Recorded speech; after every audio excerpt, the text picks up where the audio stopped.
Author of Hidden History, Crimes and Cover-Ups in American Politics, 1776 to 1963, and Survival of the Richest, Donald Jeffries separates the real from the unreal. Fact from fiction.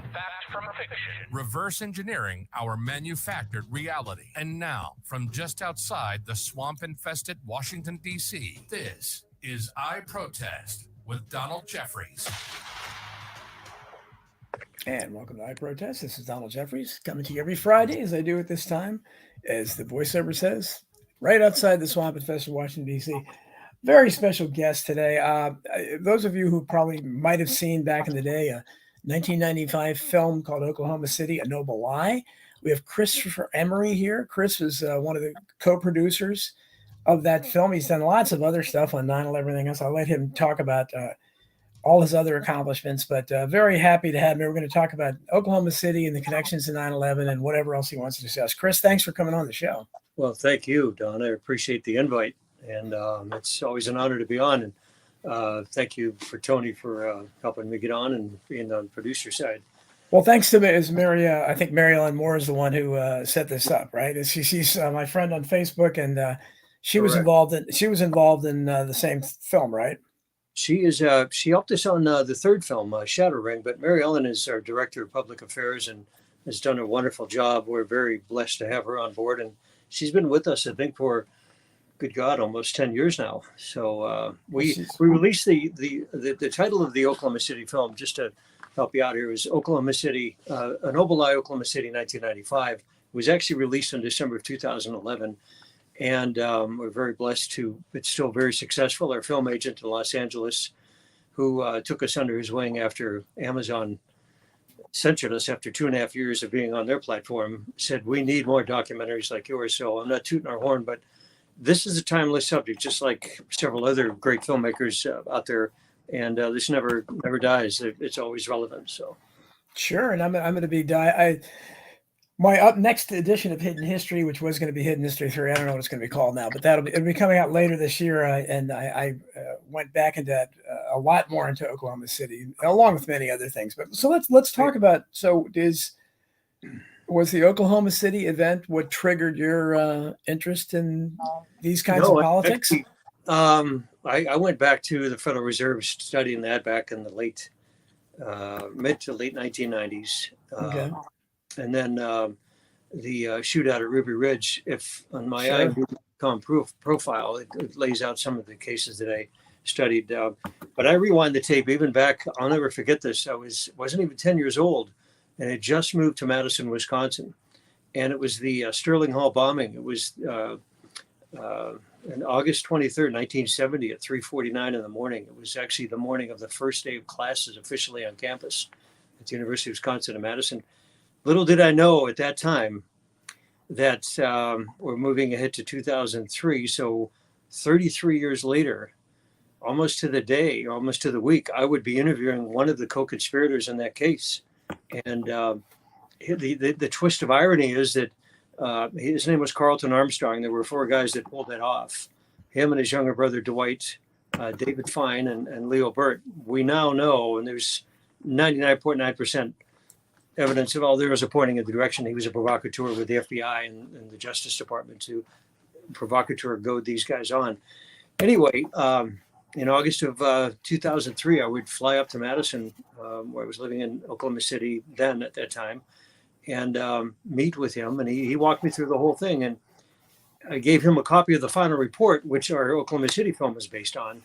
2 weeks later, we talked on the phone, and he said, there's no way that Tim McVeigh and Terry Nichols could have pulled off the Oklahoma City case by themselves. So anyway, we can delve into that later. But who would have thought, how many years later, meeting with one of the co-conspirators, he actually served 8.5 years of a 14-year prison sentence for 1 count of involuntary manslaughter. They had no idea anybody was in the building at the time. And so he was let out early on parole, and he laid the whole story out. It's fascinating. No, it definitely is. But the Oklahoma City case, I assume, was the first big event that obviously you decided to be so involved that you ended up. How did the film come about? Good question. In a nutshell, there was a colleague of mine in Fort Worth, Texas. I was living in Fort Worth at the time that I really kind of sunk my teeth into the case. And he showed me unedited raw footage, about 2.5 hours of footage that was shot by a PBS. The footage was combined between PBS and ABC affiliate in Oklahoma City and Tulsa. And he said, "You just come on over to the house. I want to show you about 45 minutes of this, see what you think." I had no interest in Oklahoma City, but after 2.5 hours and I saw the footage, I walked out of his house and I was numb. I says, "All right, there's what I saw on that raw footage clearly destroyed the official narrative and then some."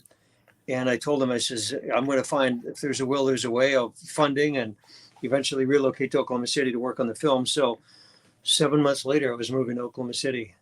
And bit by bit, we had to get the crew together, and all of us had our own full-time jobs. We didn't have the money. We figured out a way to get that and the equipment. And the stories are legend as far as where we got the cameras from and how we paid for them. It was just amazing. And God, like I told a colleague of mine in an interview last year, if you do good, God is going to lead you in the right direction. And I swear, divine intervention came into play at least once, if not twice a month in that project. Well, I've had again, I've written a lot of. I've had Representative Charles Key on my show a couple times. I'm sure you probably know him. Oh yeah, great guy. And one of the few people left that's out there. I mean, a lot of these people. I wanted to try to get. Is it David Hoffman that wrote Oklahoma City and the Politics of Terror? And that he had. Do you know anything? Yeah, he died very strangely in another country, according to Representative Key, like in police custody or something. He was, and they had him on weapons charges, and just very odd. I think it was in Poland or Czechoslovakia. Just, but that's apropos for David. And things weren't quite on bubble with David. It was always very peculiar. But he did good work, but he just came at it a different approach. Charles and I met, oddly enough, in June of 2001, where this is a full 3.5 months before 9/11, or about 3 months before 9/11 happened. And I'll never forget that. And here we are, how many years later? 22 years this June. Well, and here's another kicker. His birthday, you're not going to believe this, is on April 18th, the day before the Oklahoma City bombing happened. This is Charles Key? Charles Key's birthday. No, yeah. he didn't tell me that. Wow. It's another oddity. But Charles, we actually texted last week. He's going to be doing a presentation to a big Republican Political Action Committee party and group, and for the leading up to the 28-year anniversary. Well, you're good. You're going. I know you're going to have lots of questions from the audience. We already have one from Chris Graves, who's done lots of research for me. Yes. He says, what does the guest know, if anything, about the helicopter seen above the Murrah building at the time of the blast? General Ben Parton was given photos taken from that helicopter. Well, we know that there were. That's a good question, because we actually saw footage from the photos that were taken from the helicopter, and footage that was kind of mixed in with some of the news media footage. And I believe it was Channel 9 out of Tulsa, also had a chopper flying over there. So in a nutshell, what you saw on network news and a lot of that, the news feed, literally within 3 or 4 hours after the bombing, that was coming from I believe, the ABC affiliate chopper. We do know that the Oklahoma City Police Department had a helipad port less than 2 miles away from the bomb site, right there on the Oklahoma River. And the Oklahoma County Sheriffs had a chopper up there. So there were 3 in the mix within about 4 to 6 hours after the bombing. I don't know if there was any nefarious helicopter up there, but I do know of those 3 for sure.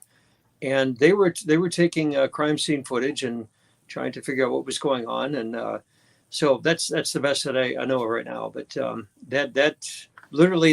the footage you saw within a half hour after the bombing was taken by the Channel 9 affiliate out of Tulsa.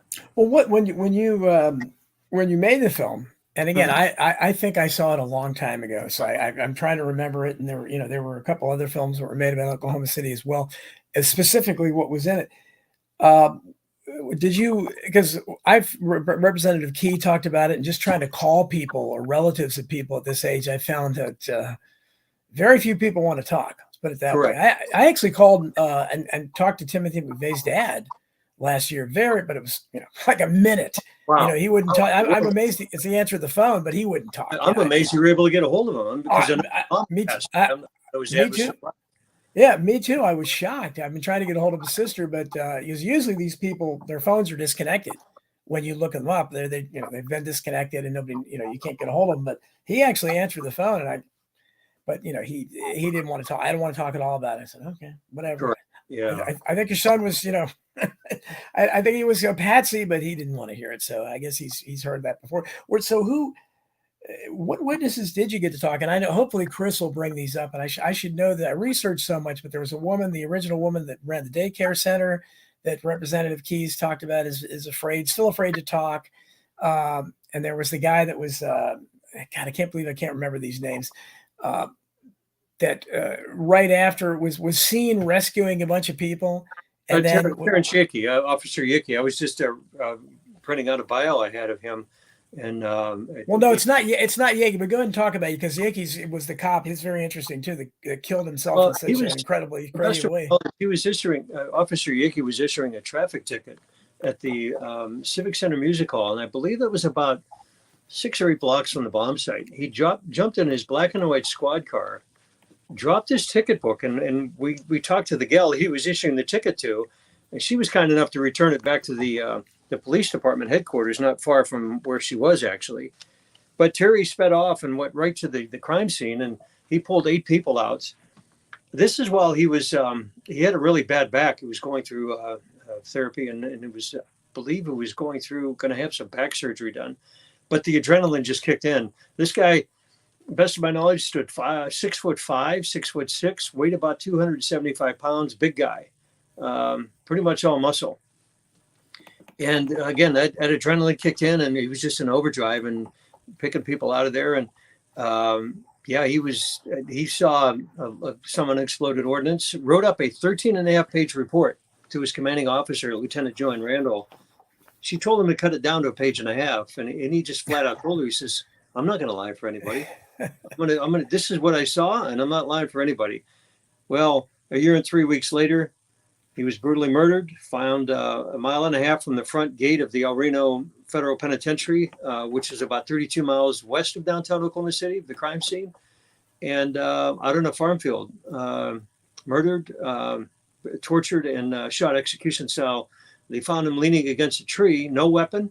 The coroner did acknowledge to us off the record that the shirt that he was wearing, then they brought him in, he was deceased, did have the blood of somebody else on the shirt. So, I mean, that's a whole nother, we did an 8.5-minute segment on that in the film, but that's a whole nother film for another time that we could do. No, I was talking with that, and Yickey. I've been trying to get hold of his members of his family too. They were a lot of times in these cases they're outspoken for a while. Correct. Yeah, that 9/11 as well. But at this point, I can't get a hold of his. Well, let me bring you up to speed on that real quick. Yeah, okay, please. His Vicky, the oldest sister, had passed away. Okay. The mom had passed away shortly after that. The grandmother, Mary Kuykendall, I believe she was 93. She passed away. I moved here in 2015. I'm in Central Florida, and she passed away the year after I moved here. So he only has, out of all the people that we worked with, only has the one surviving sister, the family. And I haven't been able to get in touch with her for about 1.5 years. Last time through just a quick Facebook chat, and that was it. So, yeah, who you saw in the film, and there's a YouTube video out there, just actually, oddly enough, just saw it a few nights ago. We Are Change Oklahoma, we put that together. And, everybody we interviewed there has passed on, and just LaShawn is the only surviving sister. Well, what about because wasn't his wife outspoken and talking about threats and all that stuff?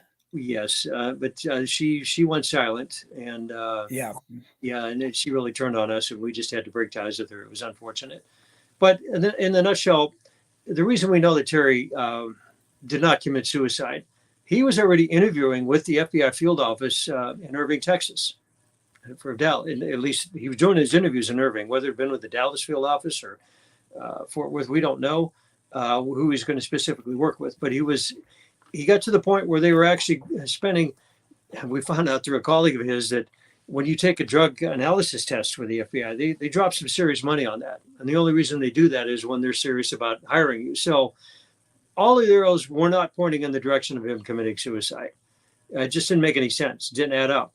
And what we found out from some reserve deputies from the Canadian County Sheriff's Office, it's not Canadian County, it's the county just west of Oklahoma County.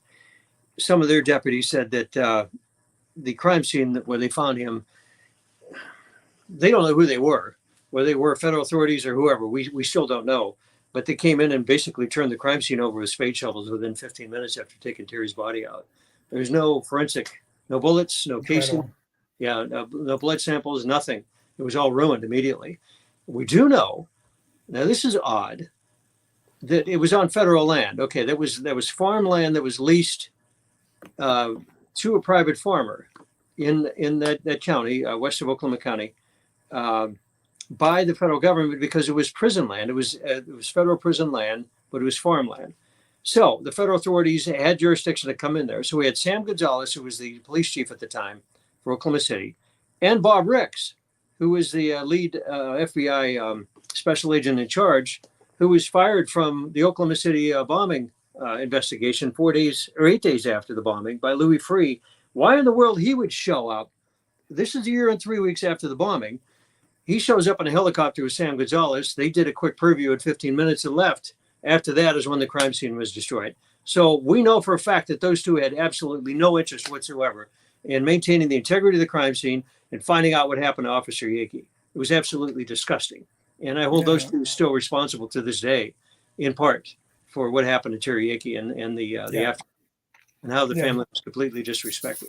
Very, very sad. Thanks to Chris Graves. He jogs my memory all the time. The guy I'm really. I'm going to shout out to him. Thank you, Chris. Oh, you know what, Chris? Everybody knows him now. It's amazing. He's becoming the world's most famous researcher. He's incredible. He is just amazing. He gives me stuff all the time. But Mike Loudenslager, that's the guy that really interests me. What do you know about him? And I can't find anything on him. Well, okay. So how do we put this in a nutshell? Michael is the only victim from the Oklahoma City bombing, noted in the Oklahoma City National Memorial, that wasn't cited for any specific died of injuries or anything like that. It's a very cursory and very vague reference to his passing. In the memorial, everybody else was, they died of their injuries or they're specifically where they were. What we know of Michael Loudenslager, and I found this out from a search and rescue personnel shortly after I moved to Oklahoma City. It was in the spring of 2003. Michael knew full well that there were blasting caps and some form of ordnance in the daycare center. This is now, okay, so the bombing happens on the 15th.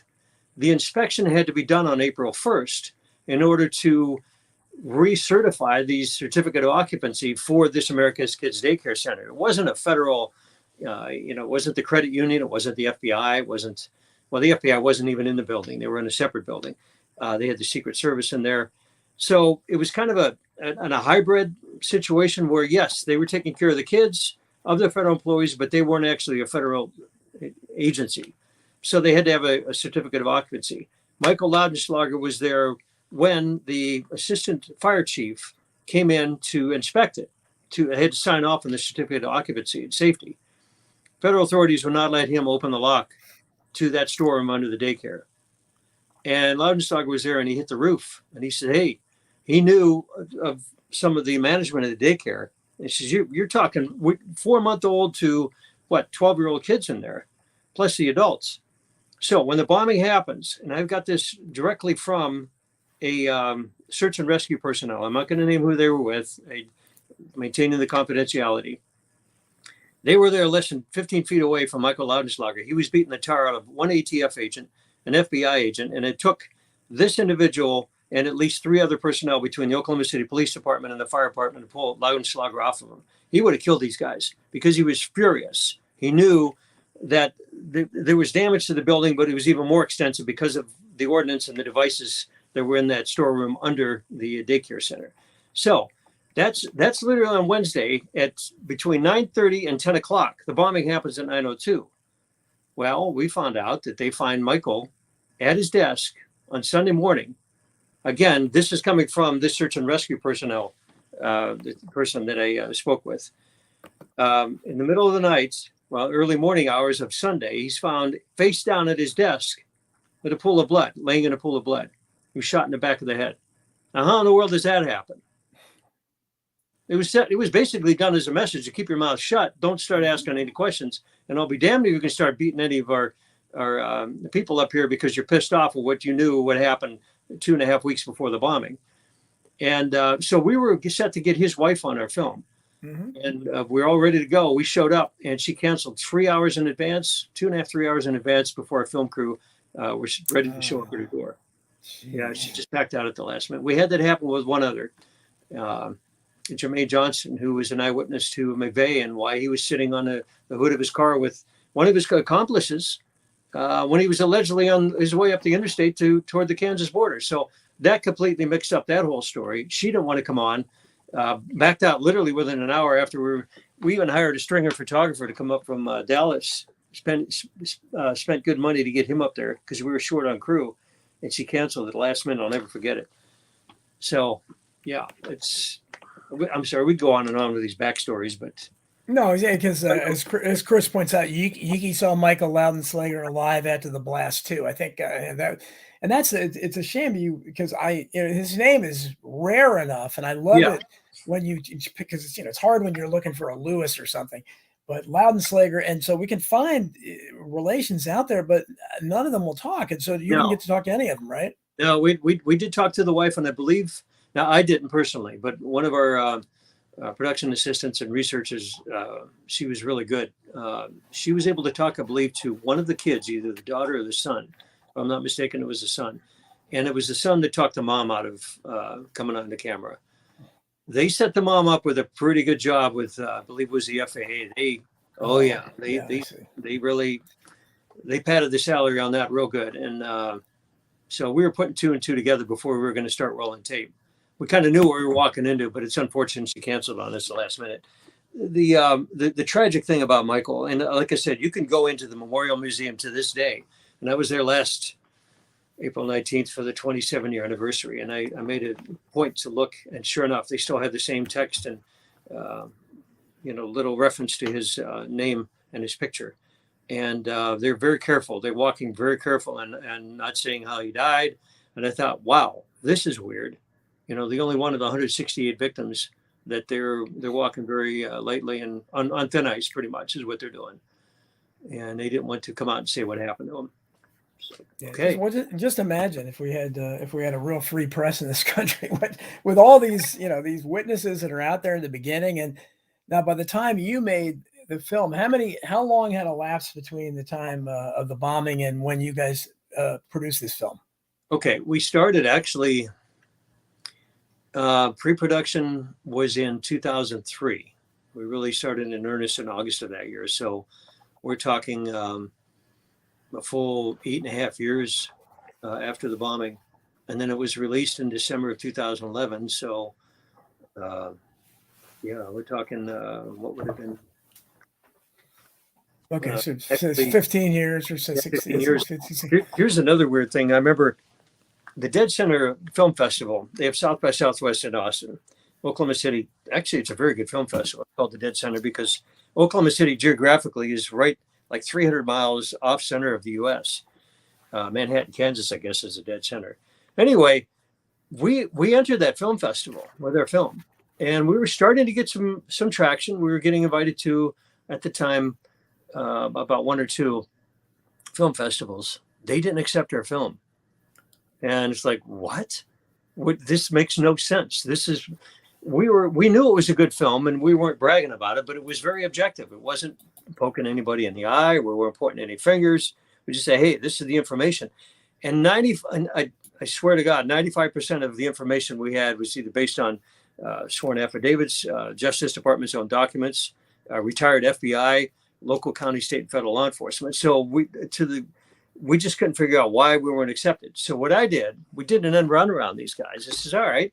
They had a special edition of the independent paper, the Oklahoma Gazette. We took out a full-page ad for our film. And we says, all right, you're not going to get us in the film festival. We're going to at least let them know, the attendees and the participants and the other filmmakers know what we're all about. We weren't going to let them brush us under the rug.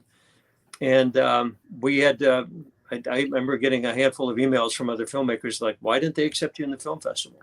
It's like, so that was on them. But anyway, we were able to, we entered 42 film festivals, 10 accepted us. We were very honored to get Best Picture in 4 and a finalist in 2. And our colleagues in LA were laughing in disbelief on the phone. He says, nobody does that. But again, I'm not patting myself on the back, but that's how good the film was. And it was complete strangers. Our peers in the industry had no idea who we were. So, and that's where our film agent to this day in LA says, please, he says, they realize this has been out for this December, it'll be 12 years. He said, but we need more work like this. So, Well, it's kind of like, so many things happened in the 90s. I called the Bill Clinton administration conspiracy central in my book, Hidden History. horrible. And I mean, so you mentioned Ruby Ridge, you had Waco, and you had Oklahoma City, Vince Foster, all these things, bang, bang, bang, bang, you know, the early years of the Clinton administration. How do these things, I mean, we're told the official story is that Timothy McVeigh was one of many people that was so upset over what happened in Waco, as a lot of people were, that he was compelled to do this. Did you make any connections to any of those other, you mentioned Ruby Ridge, and any of those other?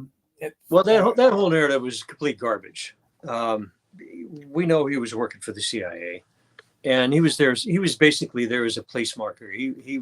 They wanted him to get FaceTime on the network news, even if it was for a passing 5 minutes, just so they could place him there.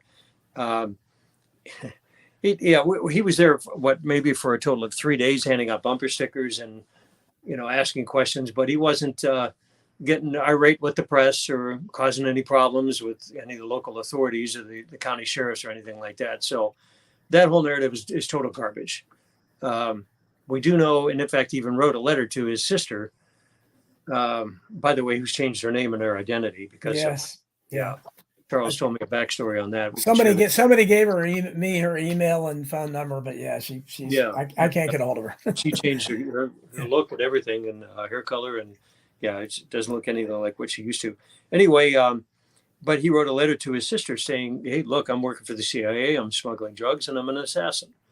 So it doesn't make any sense. And the Waco thing is just total garbage. It was laughable. It was that bad. There was nothing to support it. So we do know that he was given 2 medals of commendation when he was held in custody at the federal courthouse in Denver. A lot of people don't realize his room at the courthouse was basically it was a mini jail cell that they built literally within about a 2-minute walk of the courtroom, if that. Because they don't want to risk the security transferring him between the jail and the courtrooms or the courthouse. So they built him a room in the courthouse adjacent to where the courtroom was during his trial. And he received 2 medals of commendation from the U.S. Army because he was on General Schwarzkopf's security detail. He was a 50-gal tank gunner. He could take you out, cut you in half, 800 yards downrange. That's how good of a shot he was. So that, and the fact that, everything else he's doing, his whole backstory and what he was really doing compared to the official narrative is it's bipolar. It doesn't make any sense. There's no way that they could have crossed over. So we knew when we started peeling that apart in the first year and a half working on a film, he says, the FBI is just, they're running as fast as they can backwards to cover this thing up, and they're making themselves look like complete jackasses doing it because there's nothing to support their story. So what do you think? Enough rope, they'll hang themselves, and that's exactly what they did. Yeah. Well, what do you because one of the strangest aspects of Oklahoma City to me was Timothy McVeigh himself. He didn't testify in his own defense. He sat there stoically. He kind of made enigmatic remarks. Later criticized his attorney Stephen Jones, rightly so, I think. But and then after he's conveniently dead, these horrible comments come out about collateral damage from these 2 writers. I don't believe for a second he said all that stuff that came out posthumously. The Buffalo writers? Yeah, where they were bragging about it. I mean, it was very convenient how he kept quiet the entire time, never testified, strangely, in my mind. And then suddenly this stuff comes out. What are your thoughts on that? No, I don't believe a word that they say. We have reason to believe that one of them was actually working for we're not quite sure. We couldn't peg it, but I mean, they had all the earmarks of working for intelligence or the military. And the other guy was, you got the good cop, bad cop. But I had a conversation with James Nichols, Terry Nichols' brother. Yeah. Before, it was in the opening weeks of Terry's trial, the state trial. It was the state of Oklahoma versus Terry Lynn Nichols. A lot of people don't realize that McVeigh and Nichols on the federal side were charged for 8 counts of murder because there was only 8 federal employees killed.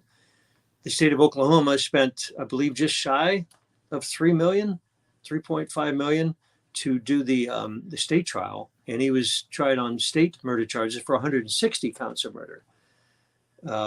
So anyway, I got to talk to James Nichols, and he spoke with Terry's dad, Timothy McVeigh's dad. Mm-hmm. And we don't know to this day, and this is another rabbit hole we can go down another time, but honestly, I don't think he was executed. And one of the things that was really odd was that Tim's dad, and he told James this, he says, look, I tried to sue for the body. The warden at the Terre Haute death facility, or the execution facility, would not give him the body. They gave him an urn full of ashes. Well, it could have been somebody's dog or cat for all we know. Yeah. So they were adamant about not turning the body over. Well, he had the legal right to the body. Mm-hmm. U.S. Bureau of Prisons didn't have the legal right to the body, but they were very quick on doing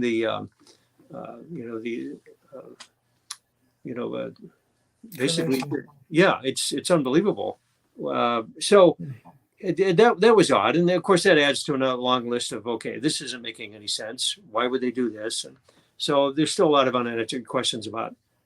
And another thing is, and we had a former CIA employee. I'm not going to name the gender or the name or anything, but this employee said, when you work for the CIA, they don't hang you out to dry like that. And they certainly are going to execute you because you're going to have a hell of a time recruiting for the CIA. And people say, well, you screw up or, they got you over the barrel, they're going to kill you. It's like, all right, good luck recruiting for that. That's not the way the CIA operates. And McVeigh, we know, was working for them for almost 2 years. Yeah, I mean, and you mentioned James Nichols. Now, James Nichols was outspoken. He was railroad. Yeah, but I mean, but James Nichols is deceased now, right? The brother that was outspoken. I believe yes, you are correct. He passed away not long ago. I found out through a third channel. He said his house was the second most famous White House in the world because it was in Decker, Michigan. They were beet farmers up in upstate northwest or northeast Michigan. And he said the local sheriff said that he shouldn't have been taken into custody. In fact, the morning that the Murrah building was finally leveled and hauled off, they did all of the search and rescue and human remains and got what forensic evidence they could from the crime scene. That morning, he was in his jail cell and he watched it live on CNN, the rest of the building being blown up. He said 30 minutes later, he's marched in front of the federal judge. African-American female judge was furious and basically told the U.S. Marshals to get him out of his shackles and his handcuffs and release him from custody, or else she was going to hold all of them in contempt and throw them in jail. And she was furious on how they held him, and was he in custody for over 30 days? Really? Just because he was Nichols' brother? Correct. And they went through top to bottom that house and just tore everything up. He said they even cut up his mattresses thinking he was hiding drugs or whatever in there. And they left it in shambles. He went back and the computers that he returned were in pieces. He said it looked like somebody went in there and just ransacked it with a baseball bat and a lead pipe. Some of the mirrors and the windows were broken. He said it was horrible. That's what he went back to after he was released. Now, what about the surviving brother? Terry Nichols is still alive behind. Correct. Has he talked? I mean, to me, he was really railroaded. I don't see what kind of evidence they got him on, but has he talked to you or talked to anybody? Janie Coverdale, the African-American grandmother that we interviewed in the film, I got to know her, and I read some of his letters. They were pen pals for a while, writing back and forth. And she did. He did talk to Jesse Trenido. We know that, and Jesse shared this with us. Jesse's also interviewed in the film. His brother Kenny was brutally murdered at the Bureau of Prisons facility in Oklahoma City. Yes, under mistaken identity. But how it worked out was John Ashcroft was in office at the time, and there was a rule that the only visitors that Terry could have at the Supermax Now, this is, I think, about an hour and a half southwest of downtown Denver. The worst of the worst are out there. Kaczynski, we got the mob, a lot of mob bosses, and several other, Ramsey Youssef. Terry Nichols was framed. He should not have been in prison for more than 8 years. And it was just disgusting with what they did, creating the evidence, manufacturing the evidence, and creating the prosecution case around that. But he did tell Jesse Trinidad he was able to, because he put Jesse as a attorney of record. And so Jesse was able to go in and visit with him. So Jesse talks to him, and they had to have an FBI minder. It's like something out of communist China. So I'm trying to adjust my earpiece here. Sure. And Jesse basically took notes. They wouldn't let him record anything. And there was an FBI minder sitting less than 10 feet away from him in the room where he was questioning Terry about what happened on the case. So Terry volunteered, and he was taken to Denver to speak with a grand jury and behind closed doors. So Jesse, you know what they did? He says, you know what they did to Terry? They bring him back to the prison with 2 guards and the FBI agent in blue blazers and khaki slacks and a shirt and tie. And they walk him through the main yard, make Terry look like he was a narc. That's the worst thing you could do to a prisoner. You set him up to get shanked or stabbed or whatever. And so they have him in, he's in protective solitary confinement right now, and he'll be there for the rest of his life without a chance of parole. So is he willing to, will they let him talk to anybody? Is he willing to talk to anybody? Oh, he's willing to talk, but Jesse says that Ashcroft put a kibosh on that. He says, no, that's not going to happen. We're not going to convene a grand jury, shut the hell up, and we're going to put you back in prison. That's just incredible, because I mean, I don't know what he could talk about, to what extent he knows, but that's just because a lot of people don't even realize that he was, given this draconian sentence, and really he was set up. It was just flimsy. It was disgusting how they set up the manufactured the evidence. And in fact, in his state trial, it was within, I believe, the first 2 weeks. Charles was down there with me. We drove down with 2 of the other guys on the bombing committee, George Wallace and VZ Lawton. And this is unbelievable. This is gold here. Dr. Frederick Whitehurst, the head of the FBI crime lab, is testifying on behalf of Terry Nichols' defense. This is the guy that was asked within 4 hours of the bombing. Well, actually, within 4 hours, he says, by the way, you're not flying to Oklahoma City. We're going to get your understudy that has substance abuse problems. We're going to have him be the case lead from the FBI field, or the crime scene office, crime lab in Oklahoma City. And it's like, wow, that made no sense. Boom, huge red flag right there. So the defense calls in Dr. Frederick Whitehurst, Sandra Elliott, the lead attorney from the Oklahoma County District Attorney's Office, turned white as a sheet when Frederick Whitehurst got up on the stand. She rested her case. Started proceedings at 9. I think she rested her case by 10:30. Had no more questions for the rest of the day, because Whitehurst just completely destroyed all of her line of questioning for Nichols and any other expert witness. He basically said, and they had a forensic expert from the University of New Mexico in Albuquerque at their law school. And she said that the way the FBI handled the evidence from the crime scene in Oklahoma City, she says, my daughter in 7th grade could do a better job at a science fair than these guys did. Just completely destroyed their credibility. Then that was after Frederick Whitehurst. So the state prosecution, we knew then and there that their case against Nichols was completely destroyed. And there's nobody that could rebut. I mean, Whitehurst, he knew what was coming into the lab. He saw the stuff being flown in on private jet, the FBI jets from Oklahoma City, and he said it was garbage. So anyway. Well, you can see on screen, that's the name I was looking for, Danielle Hunt. Thanks, Chris. Okay. That's the daycare owner. That's the one that's, I think she's still alive, but man, Charles Key said, I think she was scared initially. Right. Any luck there? Actually, her husband and I talked in 2014, because I was down here in Florida to take care of some family business. And I remember talking to him when I was on the road, and he was willing to talk to us. And then he went silent.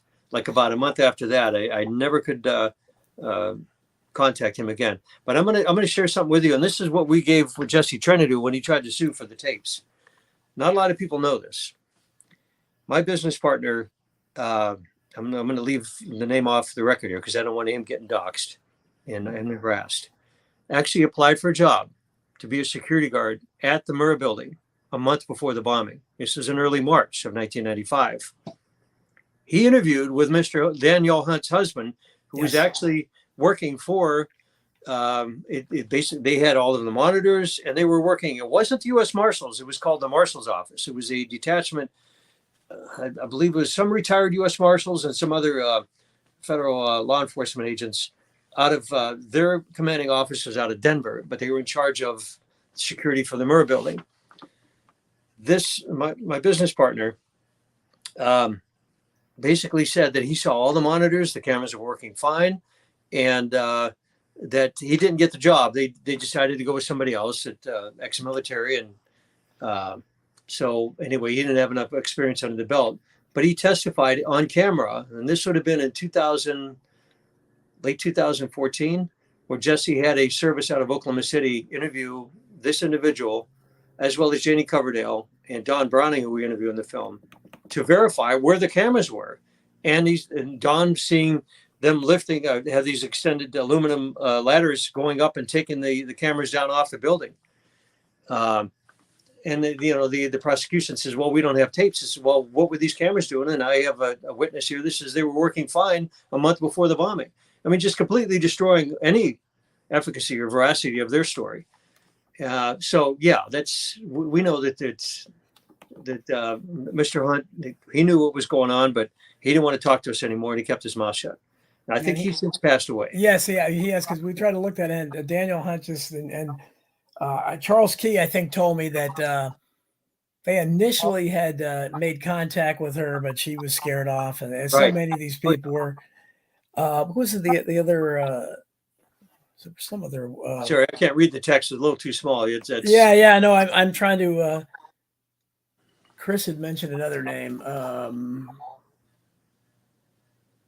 Okay. I can't think who it was.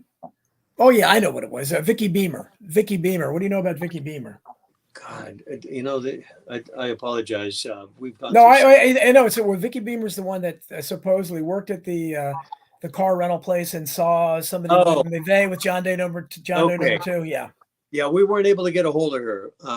We did talk to somebody that worked at that shop, and I believe it was a male employee. But Vicky, no luck there. She ran and turned tail. By the way, I wanted to do this at the top of the interview. I know you guys work with David Knight, and I want to give it a shout out to him. He's done an amazing job of helping us promote our second film, State of Mind, Psychology of Control. And I have right here on my wall, if I could read this real quick. Sure. It says, Free Mind Films is quickly becoming one of the finest independent documentary film production companies in the U.S. Their mission is to alter the information paradigm with hard-hitting exposés of state crimes and cover-ups. To that end, Free Mind Films will expose the truth, no matter where it takes them, and show it to the world. Aaron Dykes and Kurt Nemo, and I believe Dave was just starting with InfoWars back then. But shout out to Dave. Thank you for all of your support. Those are old InfoWars names. I remember that. Yes. But I don't want to get. I know they separated their ways, but I just want to let Dave know that we appreciate him, and he's done a wonderful job helping us out over the years. Oh yeah, he's been very good to us, and he's. I'll have a new book coming out. I'll be on there promoting that. But we'll talk about the other work you've done. Besides, I'm interested in. You sent me something about how the links between 9/11 and Oklahoma City, and obviously Oklahoma City in many ways was kind of a prelude to what we saw in Oklahoma City. Talk about the connections there. Well, that information came our way. So we started the work in October of 2003. This information was coming out. I know it was Alex's, Rob Dew's his producer now, but it was Kevin Smith was still his producer. So we're talking 2006, 2007. 10-year anniversary of Terry's death was in May of 2006. And it was, I believe that December that we were getting information from the guys at InfoWars. And he said, yeah, this guy from Oklahoma City keeps telling us, he was a bartender there the weekend before 9/11. And he's giving us all this information. He sent us a cassette tape, but we really don't know what to do with it. He says, you guys are in Oklahoma City. Do you mind going and talking to him? It's like, holy cow. So I went over to his house with one of my guys on the crew, And we're kind of kidding around each other. He says, yeah, Oklahoma City 9/11 connection. We really don't know what we're going to walk into. He says, we'll be in and out in 45 minutes. 3.5 hours later, we walked out of the house just stunned. This guy had, affidavits.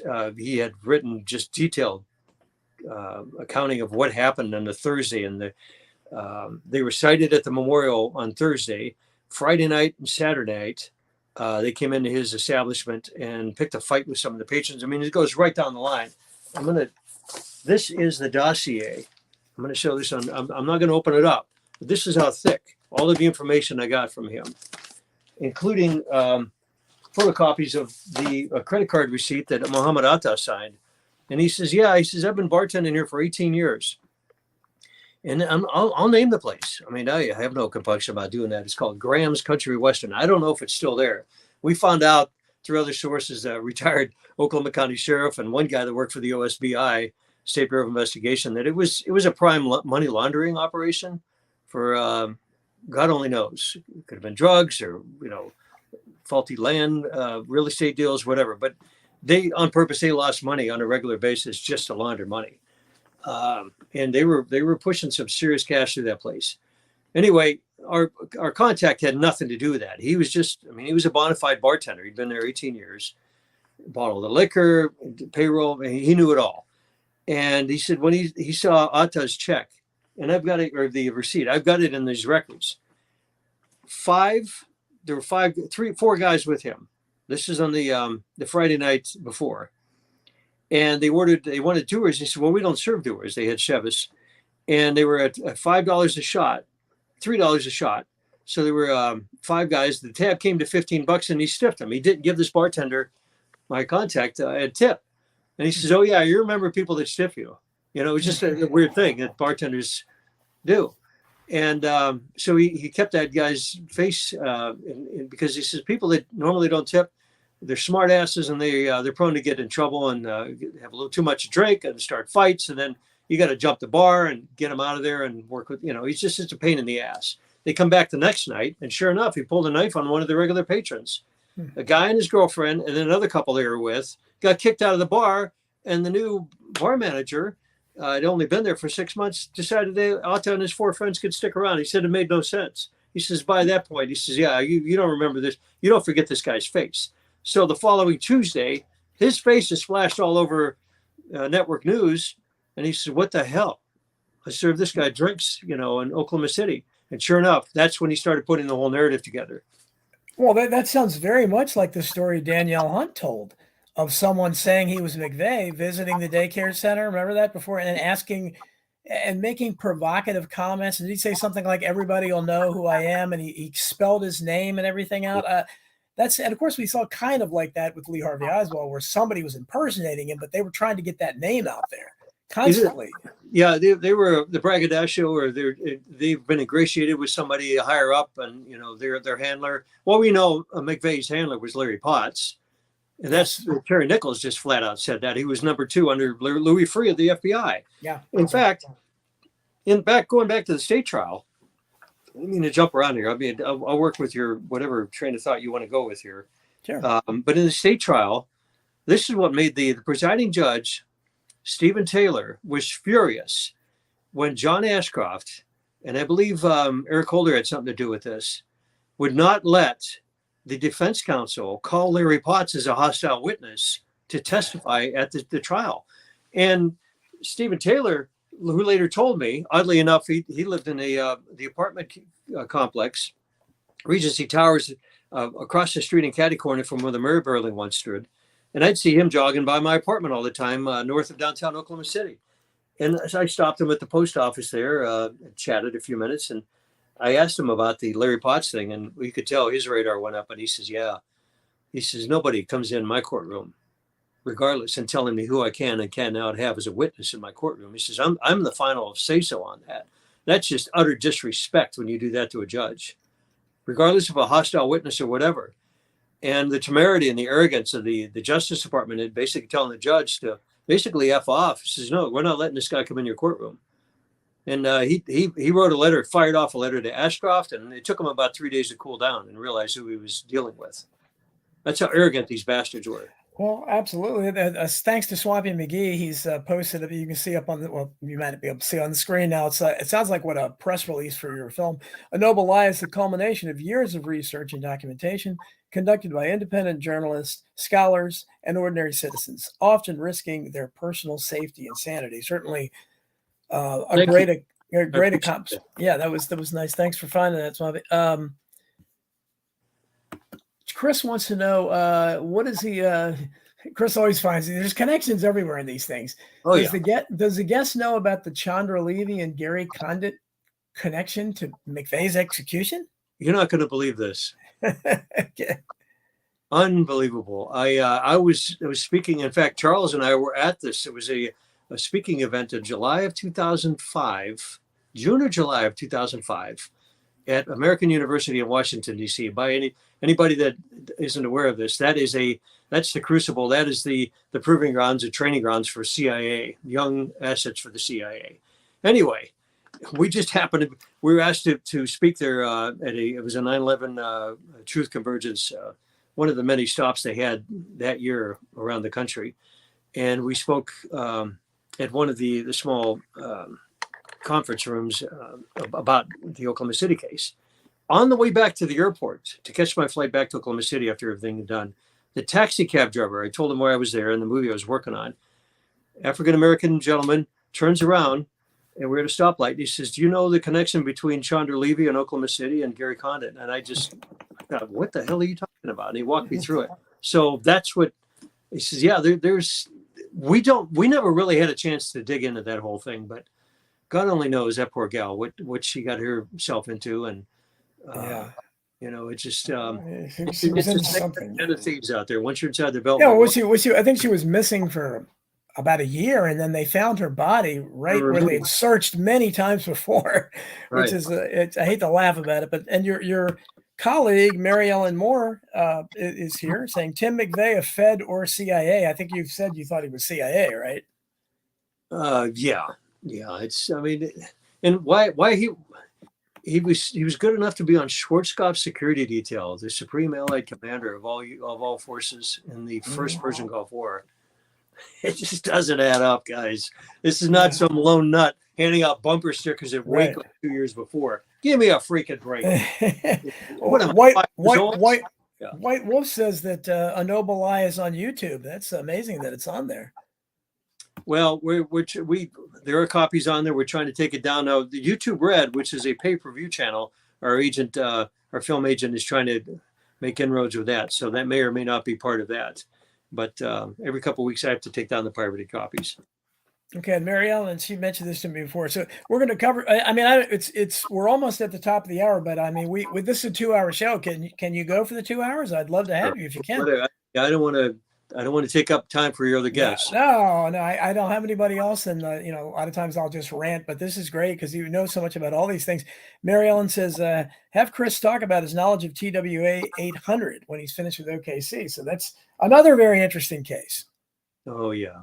I printed out the official dossier on that from Wikipedia, and there's so many holes in their narrative. It's sad.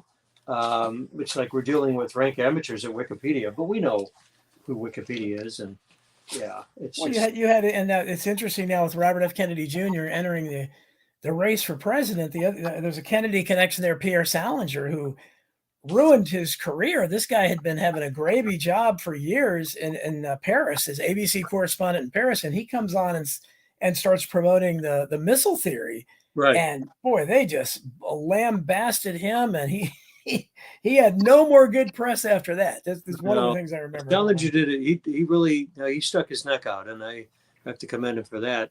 The fact that was basically the case that I was told to walk away from it. Family member at the time was working for the airline, and her job was threatened. And in fact, it was the employees union out of St. Louis. Lambert Field was the hub, the headquarters for TWA for 70 some years, and that's where Charles Lindbergh his plane is displayed there at Lambert International. Anyway.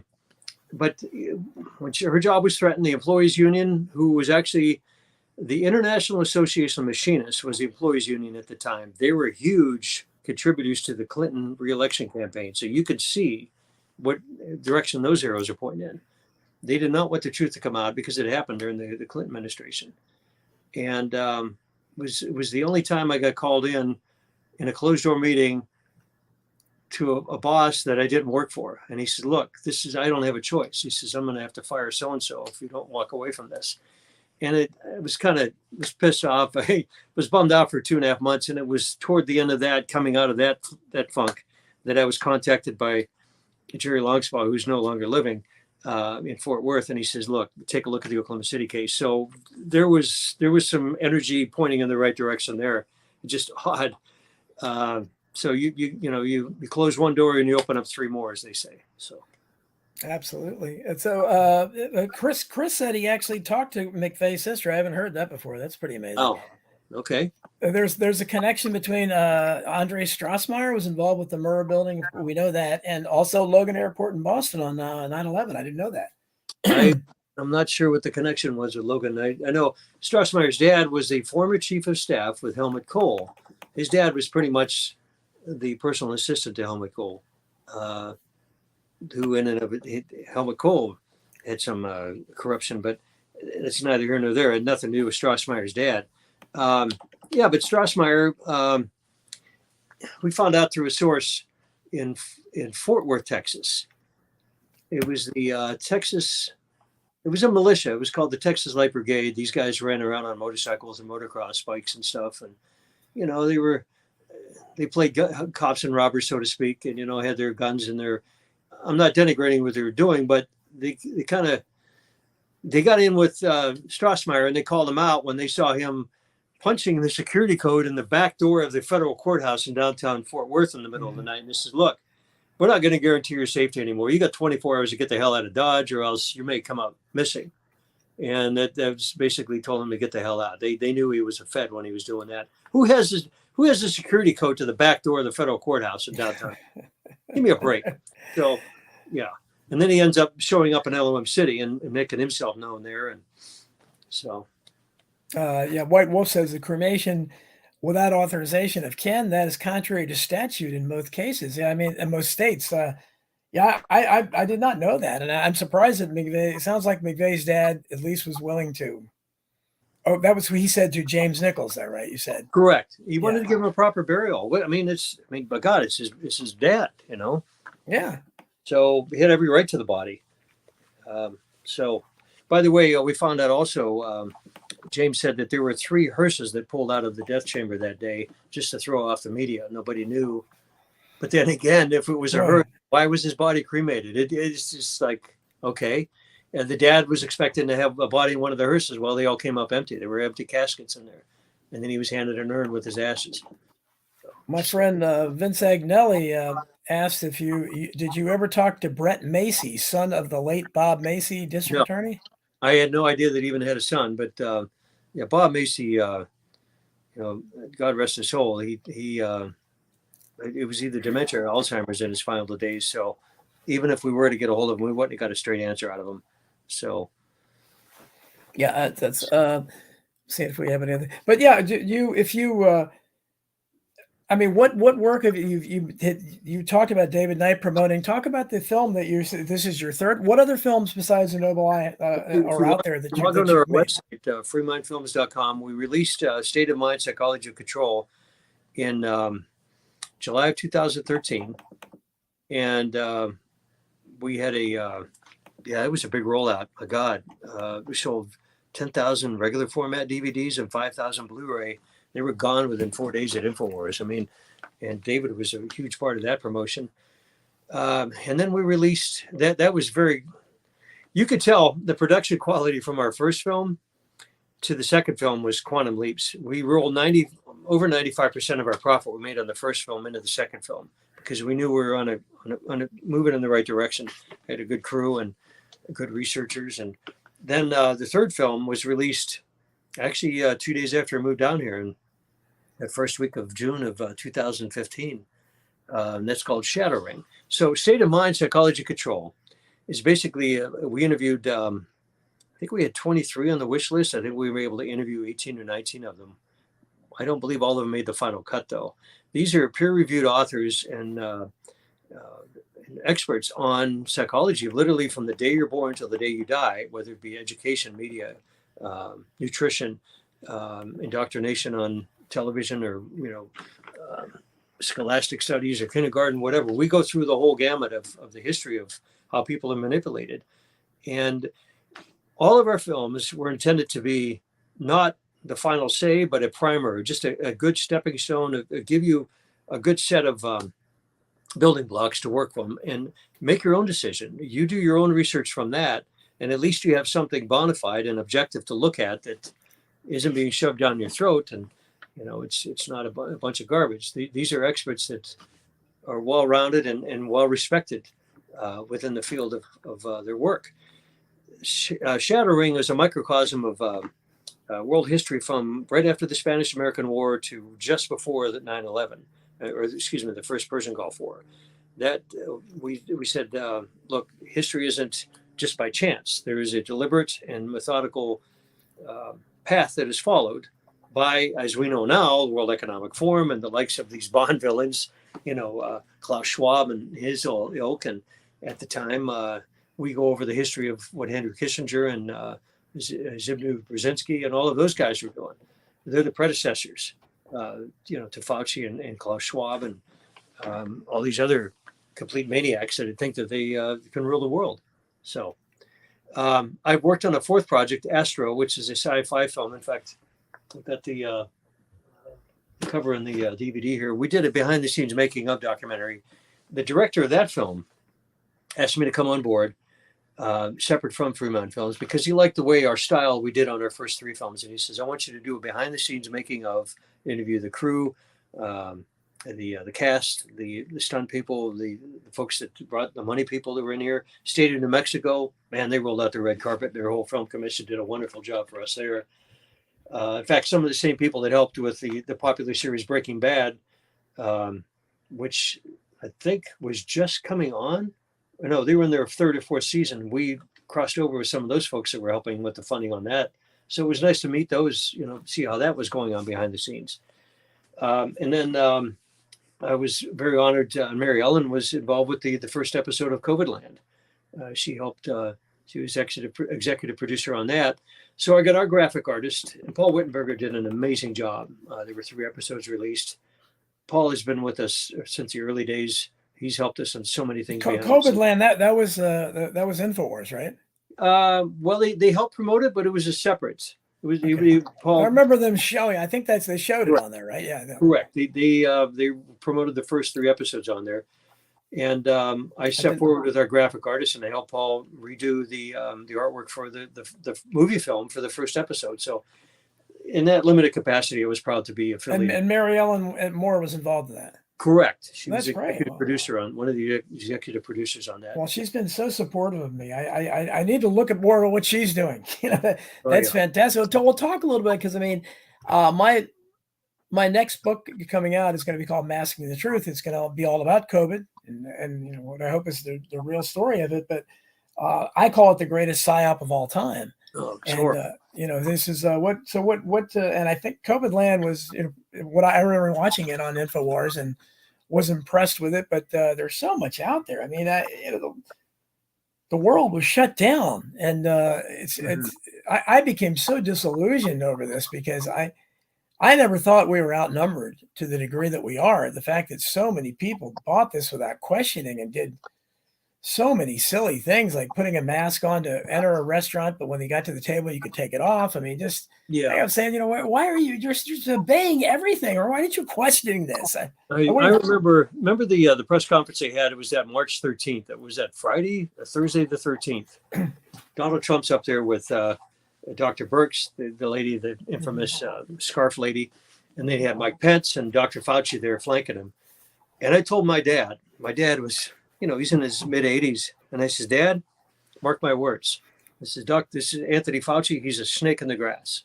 He said, this guy, I told him, I said, this guy completely ruined any credibility of helping anybody with the the AIDS epidemic back in the early 80s. Yes. And withheld treatment, which ended up being lethal anyway, Yeah. for 2.5 years, so he could secure patents on the vaccines and stuff, the alleged cure for the whole thing anyway. And he ended up killing more people. I said, this is the last guy that Trump should have standing behind him. He should be ushered out of the White House right now. I was furious. I hit the roof. And my dad says, oh, calm down. And 6 months later, he says, you were right. It's Dad. It's just horrible. So, yeah, the whole shutdown. And I'm glad our governor here in Florida could see through it. And I found out through some people that were on his medical advisory board that he contacted the health ministries of, I believe, 3 Scandinavian countries, Malaysia and Japan. And there was a 6th country, I can't remember right now. And he literally got on the phone with them, their lead medical advisors in these countries, and said, hey, what's working for you people? You're not shutting down. And he basically cherry picked what was working best for them and tried to implement it on a state level. Fired our Surgeon General. And by the way, not every state has a Surgeon General. I wasn't aware of that. But Florida is one of them that do. And much to Governor DeSantis' credit, he hired Dr. Ladapo, who was actually on the first group of the doctors that wanted to speak out and were ostracized on social media. Yeah. That's one of the doctors. He's our Surgeon General for the state of Florida. And he's the one that's come out and said, all right, we're not going to force these vaccines on you. Yes. He's probably been the most vocal, certainly the most vocal Surgeon General on the subject. But if we can watch a pattern and see like something like Oklahoma City, obviously it's an elaborate cover up. There's lots there. Witnesses afraid, body count, all that stuff. 9/11, much grander scale. Correct. Way more deaths, way more witnesses. And then we get to, all the way get to where we are now with COVID. You're talking about something, I call it the greatest psyop in the history of the world. There's so many aspects to it. You've a warp speed vaccine that I don't know. It may have already killed millions. We don't know. The death rate went up 40%. I mean, there's so much there. How do we even cover a story like that? Well, and I'm kind of a numbers and engineering guy, and I think it helped me out early on with the Oklahoma City case. But one of the guys, in addition to Robert F. Kennedy and Dr. McCullough, Edward Dowd in his book Causes Unknown. Mm-hmm. If you really want to shake it down and see where the rubber meets the road and the numbers, and he's got his Substack articles. He's just a brilliant guy. Mm-hmm. Working with a guy, I believe, out of Portugal and another one here in the U.S. There's 3 of them that have a financial consulting company. They're just absolutely brilliant. And they break this down just by the numbers. And you could see not only did Big Pharma and Fauci and the head of NIH, my God, those guys, they didn't violate 1 or 2 of the Nuremberg statutes. They did a wind sprint and just completely blew right by every one of them, completely ignored them. Those guys should be hanging from the wrong end of a rope right now. Now, I'm not being facetious here. But all things considered, if it's equal what happened in Nuremberg in 1947 and what these guys did, there's no doubt they should be put on trial. No, absolutely. Absolutely horrendous. So, I mean, it is so blatant and so in your face. They don't even want to hide it anymore, which is even more scary. You're dealing with complete maniacs and sociopaths when they really don't even care what you think. That's how. I've had a lot of these doctors on my show. I had Peter McCullough on, and he said, once this, they call whatever the official number of deaths were from the vaccine in the first month, and we know it was very conservative, obviously, but it was still more than all the other vaccines in the history of the world combined. And he said, if they try a fraction of that with any other vaccine, it would have been pulled off the market. He said they did nothing. In fact, they covered it up. And he said, we're talking about the 40% increase in deaths. Said there's only one thing that has entered the scene that can possibly be responsible. That's new, and that's the vaccine. Because even if you take their absurd inflated numbers for COVID deaths, it still doesn't come close to being responsible for a 40% increase in deaths. Unprecedented thing, but.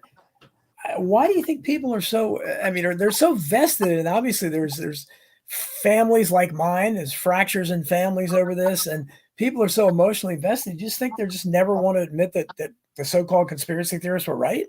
Well, they don't want to admit that they were duped. I mean, this is we're talking about it's way beyond Stockholm syndrome. It's like a 5-year-old having adoration for an adult figure, and they that can do no wrong. It's like, no, he killed your mom, he killed your grandmother, he killed your sister when they have no compunction, shoot your dog. I mean, that's how cruel these people are.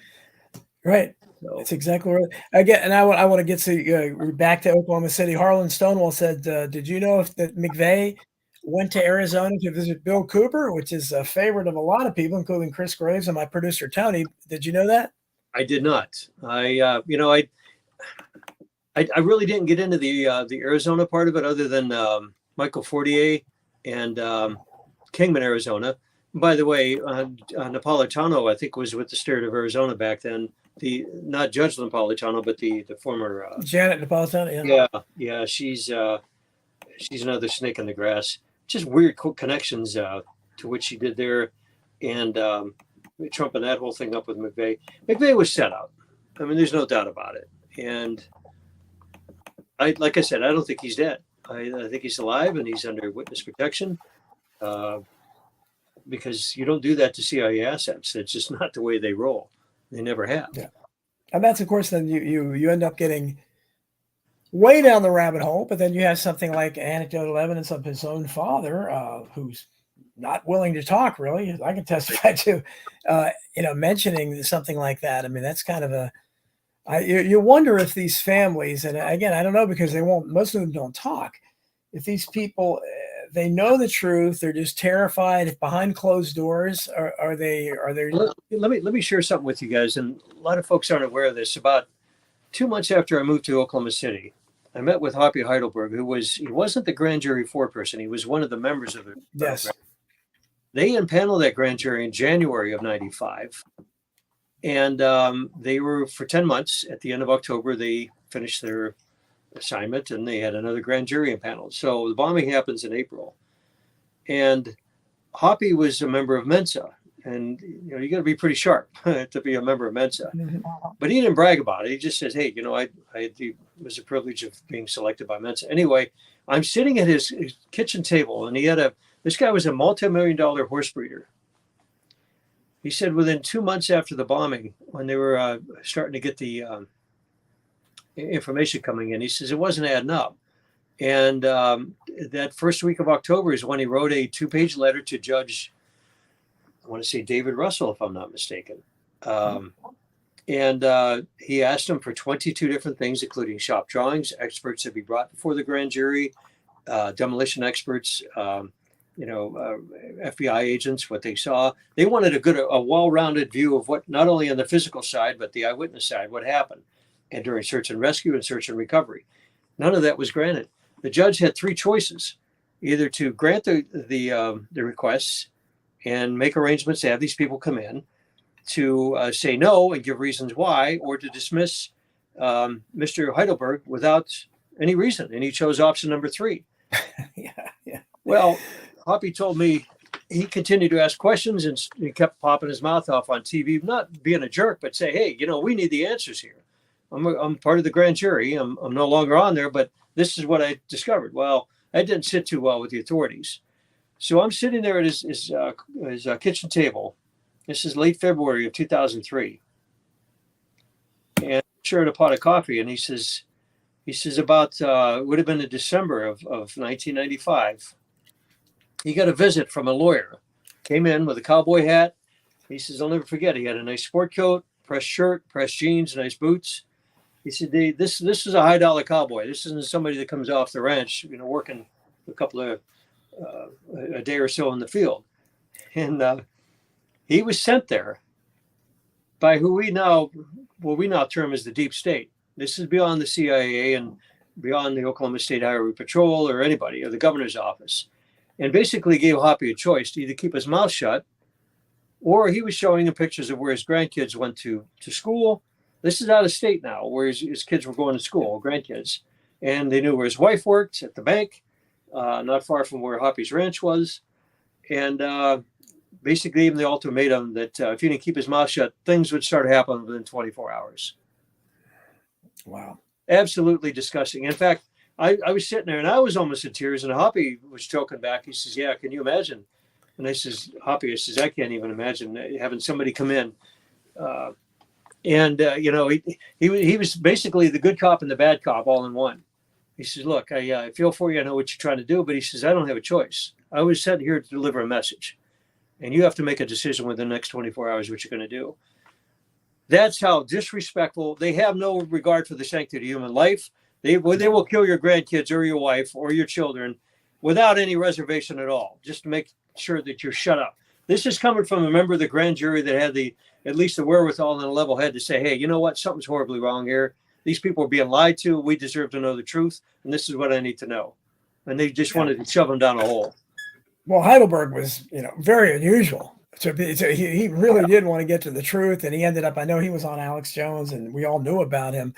But you mentioned earlier about some grandmother that was corresponding pen pals with Terry Nichols. I reached out to Edie, the former Edie Smith. Correct. And her mother, who she wouldn't really talk to me. She just said, I'm doing my own book. And I don't know. I said, okay, whatever. Because I wanted to have her on my show. I've got that book here on my shelf, actually. Yeah. Okay. Yeah. And she said she's been pen pals with Terry Nichols. So is he corresponding with a lot of people? Just the two of them, from what I understood. Janie and Edie's mom were, in fact, bear with me here. I'm going to grab the book here real quick. I'll be right back. Sure. Take your time.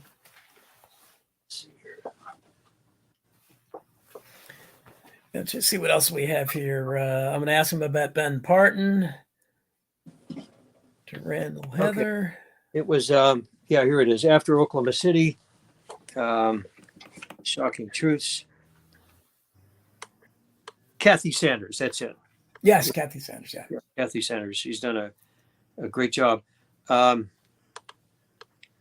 Kathy is a very talented artist, and last night she was living in Little Rock and is just a very level-headed, wonderful individual. And boy, she's been through a lot. Her husband at the time of the bombing, Glenn Wilburn, yes, was asking a lot of questions, and it was horrible. He died of very aggressive, fast cancer. Yes.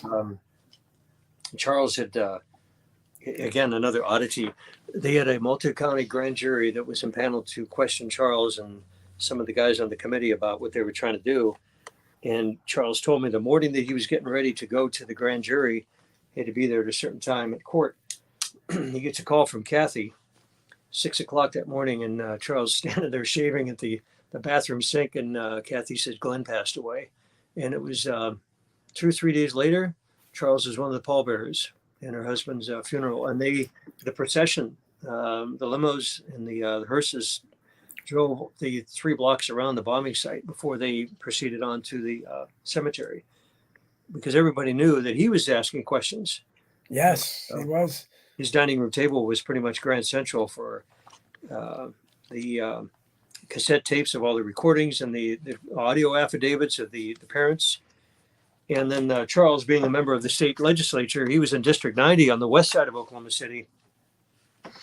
And his constituents are saying, look, we're getting one story from Oklahoma City Police, something else from the Highway Patrol. We don't know what the hell to believe from the FBI, because what they're telling us is making absolutely no sense. And the governor's office has given us a cold shoulder. He says, as a state legislator, would you mind spearheading an independent investigation? That was basically the genesis, the start of what would be the final report, the book that was the basis for our film. And it's amazing what those guys went through. Well, and it's as always, there wasn't a single professional journalist that was doing any reporting on this. You had Glenn Wilburn, who was the grandfather of those twins. And interesting, for those of you who don't know, Human Interest Story, Edie Smith was kind of one of the early stars of this, because they would show footage of the twins that were lost in the daycare center. They milked that for all it was worth. Emotionally, The networks did.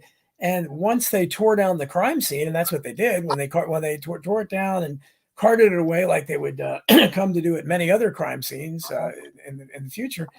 I think it was a CNN reporter had Edie Smith on, and they gave her a loaded question, like, how do you feel like there's closure now that it's down? And she said something like, I just want to know why the BATF agents' children weren't in the building that day, or something. And they just cut away from it. And to my knowledge, she was never interviewed again, but her stepfather, Glenn Wilburn, was one of those investigating, as was J.D. Cash was another guy that did some Right. work early on. And obviously, later people like you, but were there any professional reporters? I mean, the same thing you could say about JFK, 9/11, anything. They're just absent. That none of them do any investigative reporting on this stuff, do they? There was a reporter from the local PBS affiliate. In fact, I saw him. The State Historical Society was amazing. I was able to see the footage literally when the story broke that morning on the local affiliates. They basically preempted Maury Povich, and which started at the top of the hour. The bombing happens at 9:02, and all of a sudden you see this building crescendo of. They had the B team, the weather guy, and the B team. It was some young gal doing basically like would do commercial break news. But everybody else was downtown at the convention center covering the prayer breakfast with the governor and the city aldermen and the pastors and the rabbis. And oddly enough, they're 9 blocks from the bombing site. All of their satellite trucks and the camera crews and the string of photographers rushed up, literally left their prayer breakfast. Excuse me, it wasn't supposed to wrap till about 9:30 that morning. The bombing happens at 9:02, and it's like, what the hell was that? So, long story short, this PBS reporter actually tried to do a good job. Come to find out, he had a nervous breakdown and was basically on sabbatical for about 2.5 months. And we got to talk to him. He didn't want to come on camera, but he was the only guy that was willing to ask objective questions. And then this, oh, by the way, this is for another interview, but Devin Skillian, who was with Channel 4, he was the PM anchor, was woke up out of bed from the explosions. And he says, oh, yeah, he felt more than one explosion. It was basically a boom, boom. It wasn't, there were 2 things going off. Woke him up out of bed, hops in the shower. His neighbor, I think he told me his neighbor was a county deputy, a sheriff's deputy. And he hops in his neighbor's car and they race down to the TV studio. He got in there. He said it was the only time that the AM and the PM anchor were breaking the news together. Normally those guys aren't in studio like that. And he said by 10 o'clock, 10:15, he says, oh yeah, they were in full tilt on trying to ravel the story. And so to answer your question, he wanted to break the good news, or not the good news, but the authentic news, what was going on. And he told me, and this is in a lunch interview I had with him in Detroit. He ended up going from Oklahoma City to Channel 4 in Detroit, an NBC affiliate up there. And he said it was the oddest thing. He says the stuff we're getting from the governor's office and the Oklahoma City police and the county sheriff and the motorcycle squad, this right off, they're trying to get it off the radio bands, type it down and get it out. And he says the FBI's coming in with a whole narrative, and slow but sure, he says the FBI snuffed out everything else. So that, in a roundabout way, I'm answering your question. They wanted to get the news out, but they were basically told not to. And Melissa Klinsing, the news director, 2 years later, told the FBI to go F themselves, and she quit. She didn't want to have her contract renewed. So, yeah. So anyway, that's. What about we haven't? And speaking of explosions. General Ben Parton, this guy's a general, and he is a top explosive expert. He couldn't get on other than Alex Jones, and so it's like he couldn't get on the mainstream media. Did you guys interview him? Oh yeah, he's in the film. We were very honored to get him on. He was a 1-star general in charge of the Pentagon Armament Lab. And get this, so this guy's literally got billions of dollars at his disposal, and there's a crossover to TWA. Real quick. Yes. Mm-hmm. So I got to meet with him in October of 2003. I flew to his house. It was an overnight, and I was in town for about maybe 36 hours. We go have dinner at Fort Belvoir at the Officers Club outside of not far from the Pentagon. Yes. Him and his wife and myself. Great food. Boy, did they get a heck of a discount there. Great service. Excuse me. I didn't mean to. Anyway, we're on our way back. It's about 10:30 at night. His wife's asleep in the back, and he's driving. So we're going south on the Beltway past the Pentagon, and he's looking off to his left. And he says, Chris, for every window light that's on at the Pentagon, he says, somebody's trying to save this country and somebody's trying to take it down. There's always that balance of good and evil. Mm-hmm. We got back to his house, and we're up till about 2:30 in the morning at his dining room table. And it's like sitting across the table from Einstein. I kid you not. I mean, I studied civil engineering. I knew physics. I knew chemistry, advanced physics, quantum physics, to a level that it was proficient. You know, I got decent grades in college. This guy blew me out of the water. And in 7 note pages, the long legal pads, I'll never forget this, on both sides, and I've got them in our archives in Oklahoma City. He scribbled down formulas and what happened in Oklahoma City.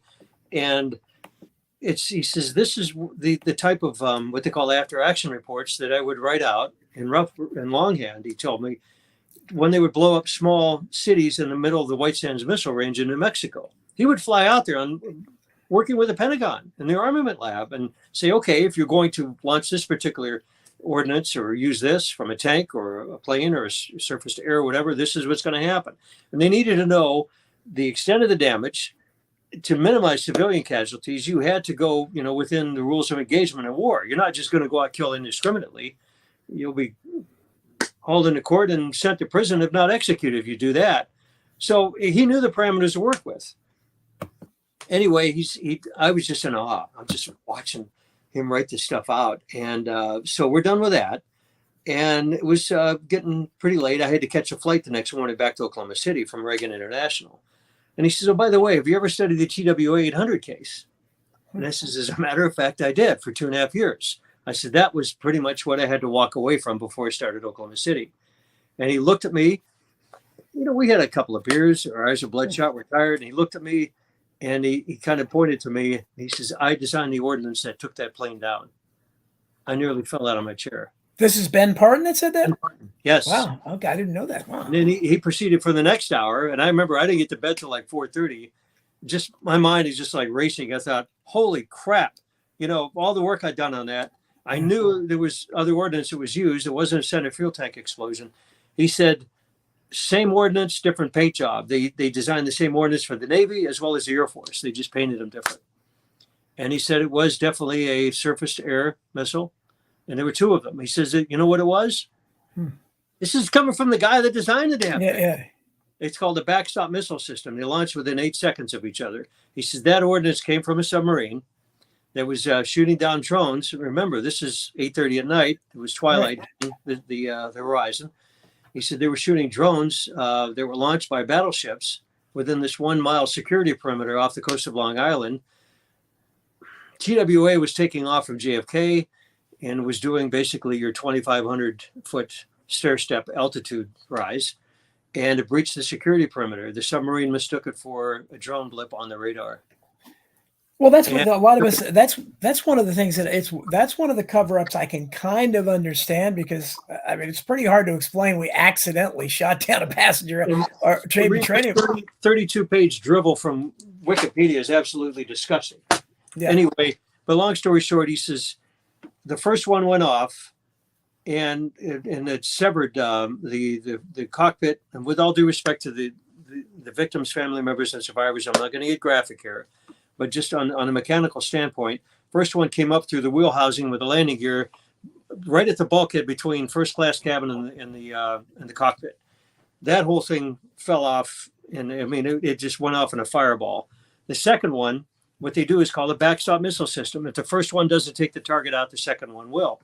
Well, the second one launched 8 seconds later, and you had 4 engines on that plane going to an afterburner. I mean, these things were just at full tilt trying to get that plane up. We're talking a 747 full crew and cabin, and they're hauling freight, mail, whatever, in the belly of that plane, trying to get up to the cruising altitude of about 48,000 feet, 42 to 48,000, and it's doing the stair step. All 4 of those engines are red hot. That second missile, if you count from left to right, 1, 2, 3, and 4, was following the heat trail of engine number 3, and it hit the engine cowling and went in between rows 17 and 19 and cut the rest of the plane in half like a meat cleaver. Just blew it out. It came in at about a 4.5-foot diameter and left it over 8-foot diameter. That's not a symmetrical blast from a standard fuel tank. It's total horse shit. And for the NTSB and the FAA and the FBI and the Port Authority to pander the story that makes absolutely no sense. And General Parton, he said, yeah, he walked me through the whole thing. Like I said, I was just numb. I couldn't go to sleep. I was still thinking about it on the flight back to Oklahoma City. Well, it's and this is another huge story. And you had Parton was involved in that as well. You had, as Chris Grace talks about, the missing missile videos. And this was again what not only Pierre Salinger was talking about, but you had Oliver Stone involved. Oliver Stone's made a documentary that was supposed to be in, I think, Showtime. Right. Has that ever been seen? I mean, they just squelched it. I've heard about that, but here's Bob Sanders. His wife was a flight Bob Sanders, yes. Mm-hmm. Yes. In fact, there was, I believe, how do I say this? My material, I passed on to a third party that said he was going to give it to Bob Sanders. I said, please don't give me credit because my family members have been threatened with their job. I don't want any reference to my name because I don't want to trickle them back and getting them fired. And they were very gracious. They agreed to that. And so, you know, it was horrible. The victims, they did find out, had some of them were embedded with the shrapnel from the missiles. The rocket propellant, or the propellant in the missiles, was burned into the seat backs and the polyethylene seat backs that the FBI summarily disposed of in a dumpster behind the Calverton hangar where the plane was being reassembled.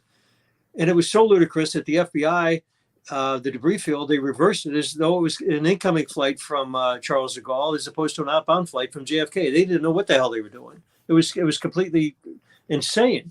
So Bob Sanders found out through just like we had some very good FBI agents. Not everybody's bad in the agency. They were showing them these incinerated seatbacks and the rocket propellant that was mixed in with the polyethylene. They had lab analysis done. And it says, yeah, this is not type A jet fuel burning seatbacks. This is rocket propellant. And here's another wild thing that Sanders found out. He said this was the tipping point.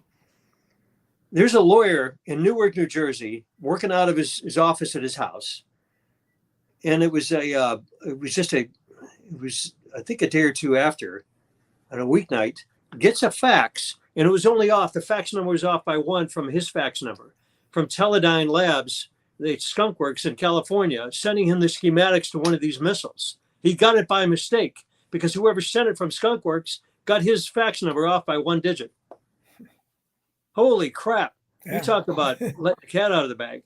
So yeah, that's a whole nother discussion for another time. But that was then, and that got back to Bob Sanders. Says, oh, by the way, you mind explaining why this guy's getting schematics from a missile that took down TW-800? Well, Sanders is still talking. He was supposed to be on. I still have to get back to him about it. We couldn't coordinate a time for him to come on. I've had Jack Cashel on a couple times. Right. Who's done good work on it. I would love to, know what happened with. I can't believe Oliver Stone's documentary isn't available somewhere. It had to be filmed. Let me lay out two other things here on TWA, and I know we got to watch our time here. Sure. Okay, so this is where the hand of God. I don't know whatever deity you believe in, Muhammad, Allah, Buddha, Krishna, whatever. I happen to be raised in the Christian faith, so the job I had in Oklahoma City was at the hotel. I had to have a real job to pay the bills before we got the film out. We didn't know where we were going to get the money for the film, let alone make any money on it. One of my bellmen was going to the FAA training. It was an engine mechanic school in Oklahoma City, but he did his basically his internship at Tinker Air Force Base, tearing apart Navy and Air Force and Marine planes, literally disassembling them. He'd come to work. And I could tell he had a little bit of grease under the fingernails. He says, you don't mind? I said, no, just keep it clean. I said, I know you just got back from your engine mechanic school. Don't worry about it. It's all good. And he says his boss at the FAA center, or his teacher, get this. This guy was a 28-year mechanic, a veteran of the TWA's hub, where they maintain the 747s and the rest of their fleet. Lambert Field is on the east side of Missouri in St. Louis. Kansas City, Missouri, on the west side of the state, is where they would shuttle the 747s to be torn apart, literally from the wheels up, where they put in new avionics, carpet, they'd rearrange the seating configuration, whatever. This guy worked on all 42 747s that TWA leased from Boeing. They didn't buy them outright. It would have been a huge capital expenditure, so they had a better deal with leasing and rotating them out of the fleet. He tore apart all of those 42 747s. and he knew the serial number by heart of the one. He recited it to me on the phone. And I said, what is that number? He said, that was the tail number, the tail number of the TWA 747 that was shot down. And he said that within 3 hours of that crash, they had the top engineers from TWA and from Boeing and the top mechanics and the legal counsel from both companies. And they were in lockstep, and they said, oh, hell no. This plane did not have a center fuel tank explosion. I said, how do you know? He says, Chris, they had 7, not 1, not 2, not 5, but 7 redundant systems built into that. So that never happened. How many witnesses did they that reported seeing the missile? Or it was over 120. Yeah. I mean, it's ridiculous. Kat Goida, going back to earlier, by the way, called you good looking, and somebody in Rockfin chat room said you look like George Clooney. So that'll make you feel good. But Kat said, did this excellent guest mention the Whitewater files in the Oklahoma Mirror building? It's a good question. We weren't able to nail that down, and that's why we didn't really cover that in the film. We had to go with stuff that we could triple check, and it was solid. Now, we were told we did get some videotape from the Oklahoma County Sheriff's Office, and I think we ran maybe about 15 or 20 seconds of that in the film that did show that there were CIA documents in the film. But oddly enough, and you could just go off on so many tangents, but the first time that we wanted to get a street permit just to hand out a survey to see if this movie was going to be a bona fide, was there any interest? And it was at the Catholic Cathedral across the street from the memorial. The guy that gave us the street permits, at the time of the bombing, he was just starting with the Oklahoma City, with the city itself. And he said that the FBI commandeered one of the new street sweepers. And the reason I bring this up in the documents, and even General Parton explained this to me when I was at his dining room table. He says that the ordnance that blew up inside the building, and what they thought was actually in the truck, ANFO was just a sideshow. He says created a funnel or a mushroom cloud that was invisible that literally sucked the air out of that entire within about 35 or 40 feet of the epicenter of what blew up in the truck and in the building. And it was all electronic timers, by the way. This whole cock and bull story about a fuse is just complete crap. Anyway, he said that invisible mushroom cloud literally sucked everything up within about 7 blocks of the building, including what was in the building itself, and just shot it straight up in the air. And it distributed. And it was a headwind. And we found out from the National Weather Service and the records, a 40-mile-an-hour headwind coming into the building. So it just shot all those papers that were launched over 400 feet in the air over downtown Oklahoma City. The FBI got this brand new street sweeper that was barely out of the box, so to speak, and they were sucking up all the papers. Yeah, they didn't want any of that stuff to come out. Well, you hear the same. We heard the same thing about what was in Building 7 for 9/11 and why they had to destroy it. Records of the CIA or something. You hear these things all the time, but the early local news coverage from Oklahoma City, that used to be available out there, where you could watch all the news reporters talk detailed descriptions of bombs being discovered in there. The early report that they were constantly talking about bombs. Correct. Much as we would see on 9/11 with all the firefighters. That's what Devin Skillian told me. He said when he had his neighbor rush him downtown in the squad car, the county squad car, they got to the newsroom and they said, "Oh yeah." The odd thing was it went from a car to a van to a pickup truck to a van, and then to the Ryder truck. But what we found out from 12 of the survivors in the building was a Windows 95 class. Remember, this is April 95.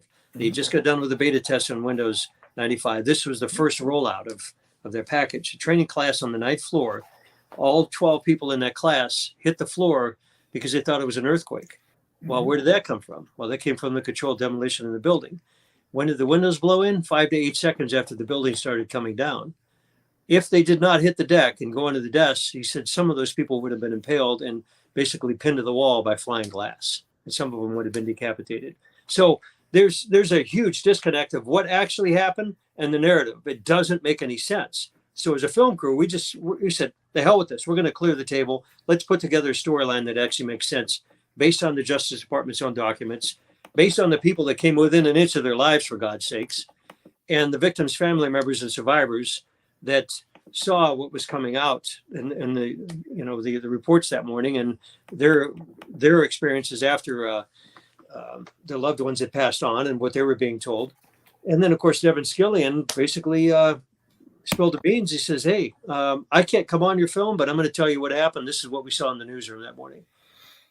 Well, Chris has mentioned Dr. Randall Heather a few times. What do you know about him? That he said that there were sophisticated devices found inside the Murrah building? Dr. Heather was, he was credible in the early days, but I think he basically was an apologist. He was given a good talking to. Okay, yeah. Yeah, we didn't want him to come on the film because we knew that what he was going to say was, it just wouldn't have had any credibility, and we just left it at that. Sure. Well, Kat asked if you ever met Bill Cooper, but Bill Cooper died right before 9/11. So I guess if you didn't start this film till later, you didn't. No, I did not have the chance to meet Mr. Cooper. And then we have there's so many. We had Frank Keating, the Governor Frank Keating, obviously was right in the middle of that cover up. His brother wrote that novel, right, with Tom McVeigh instead of Tim. Hold on 1 second. Hold on, I'm gonna get that. Sure. Here it is. Lots of interesting stuff. This is it right here. The Final Jihad, Martin Keating. This is actually the second print. The first printing came out and was, here's the weird thing. The first printing came out and the manuscript was approved for printing, I believe, in January of '95. Well, the bombing doesn't happen until April. So try to wrap your head around that. So, yeah, pretty amazing. That's it's one of those kind of coincidences we see way too. We don't know necessarily what it means, but I mean, come on, that's a little amazing considering the connections there. So tell us about, because we got a little less than 15 minutes left. So what's your latest project? What are you working on? Do you have any upcoming projects you're working on? There's a few in the works right now. I'm working, and Mary Ellen and I talked about this, but I've got a non-disclosure agreement on there. It's with a completely different film studio. We're going to try to collaborate. Right now, we have a renewed interest in our films. Just to give you a little background, Netflix. So our film comes out in December 2011. A lot of folks weren't aware of this, and we thought, well, as you know, the old saying is, if you're over the target and they're going to start shooting at you, you know you're doing the right thing, or you're credible. Yes. Your film has something. So the film releases in December 2011. In February of 2012, we had a great film agent. We had three altogether. This particular one put us in touch with Netflix. Netflix vets our film for 42 days. They go through with a fine-tooth comb. They want to make sure all your digital downloads, if you have any attributions to the internet, film clips, music, everything is in order. If you're using music, you got to have the copyrights. We literally had a binder this thick of everything in sheet protectors just to make sure that everything was bona fide. All three of our films, I registered them with the Library of Congress. Anyway, why would Netflix spend 42 days vetting our film? And they bumped us actually to a second tier of compensation, from what I was told, because they knew the film was so good that said, hey, we're not going to pay you entry level fee on this. We're going to bump you up because we know we're going to do good. Your agent's going to, it's standard industry 20%, and you guys do good. And we went off to the races. 3 days after our film is on the portfolio, I get a call from a colleague of mine in Sydney, Australia, wakes me up at 2:00 in the morning and says, hey, I just got on Netflix and your film's not on there anymore. I shot up in bed and I said, what are you talking about? I call my agent in LA. It's 12 midnight there. This guy never swears, but I tell you what, he was dropping the F-bomb. He was not happy. And I was surprised to hear how upset he was. And he says, no, this never happens. He says, I knew this movie was going to be touchy, but he says, for Netflix to drop it after 3 days, he says, there's something horribly wrong here. Just so happens his contact with Netflix had left and worked for a public relations firm in DC. He'd been with this firm for about a month. Gives him a phone call the next morning. And he says, all right, give me a couple of weeks. Let me dig into this. So he gets his contact with this PR firm in DC, our agent in LA, and then there's 3 of us in Oklahoma City. And he says, one of 2 things happened. He said, there's somebody from the White House or the Justice Department called Netflix and told them to pull the film. Well, they're wagging that FCC license over their head. So they got these guys over the barrel. Now, there were 2 other forms of the Oklahoma City documentary on there, but that it was the apologist version. It supported the official narrative. We were the only one that came in basically on the opposite direction. And Netflix loved it, but they were told to pull it. So I thought, he says, all right, so that's how they're going to do us. We ended up going full tilt with InfoWars and sold 26,000 DVDs in 37 different countries, I believe, within a matter of 9 months. Just took off like a rocket. Yeah, well, there's huge. Yeah. It's huge demand out there. Chris has asked several times, and I neglected to ask you, did you ever hear about the missing missile videos in terms of TWA 800? Did you see anything like that, or have you heard anything about that? No, I do want to say this, and this is really kind of peculiar. Jesse Trinidad was the independent lawyer that we interviewed. His brother was murdered, obviously. And right. Okay. I met basically his counterpart. In fact, I put him in touch. Get this. It's a retired United pilot that was rated on the 747. And he flew with United. I think at the time I was speaking with him, he just retired. He's with them for 29 years. So this guy knew all the flight decks, flew all the equipment. And even before he was with United, he flew 747 with the freighter service.